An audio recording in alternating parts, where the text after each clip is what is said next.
আল্লাহ রাসূল সাল্লাল্লাহু আলাইহি ওয়াসাল্লাম আগামীকাল যুদ্ধ এর আগের দিন রাতে তিনি হাত তুলে এরকম দোয়া করতেছিলেন। আমরা তো এইভাবে দোয়া করি। আল্লাহর হাবিব সাল্লাল্লাহু আলাইহি ওয়াসাল্লাম তিনি দোয়া করতে করতে ইমোশনালি হাত এরকম উঁচু করে হাত্তা ইউরা বায়াদু ইবতাইহি, বগলে শুভ্রতা দেখা যাচ্ছিল। উনি দোয়া করতেছিলেন, আল্লাহুম্মা আনজিজ লি মা ওয়া'আতানি, আল্লাহুম্মা আতিনি মা ওয়া'আতানি। আল্লাহ তুমি যে বিজয় দিবে বলে প্রতিশ্রুতি করেছিল, ওই বিজয় আমাদেরকে দাও, ওই ভিক্টরি আমাদেরকে দাও।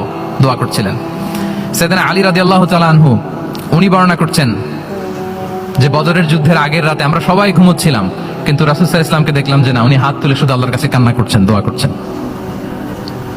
আবু বকর রাদিয়াল্লাহু তাআলা আনহু উনি বলেন যে আমি যে দেখলাম যে তিনি ফজর পর্যন্ত দোয়া চালিয়েই যাচ্ছিলেন,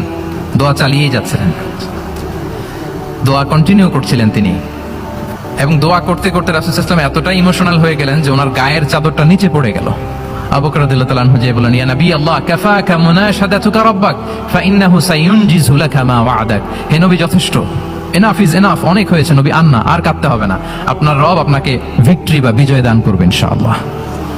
তাহলে দেখেন, যুদ্ধের আগের রাতে সেনাপ্রধান কি করে? এই কৌশল ওই কৌশল, কোন দিক দিয়ে অ্যাটাক করা যাবে, ওয়ার স্ট্র্যাটেজি ঠিক করে, তার সাথে যারা আছে তাদের সাথে পরামর্শ করে। কিন্তু রাসূল সাল্লাল্লাহু আলাইহি ওয়াসাল্লাম সব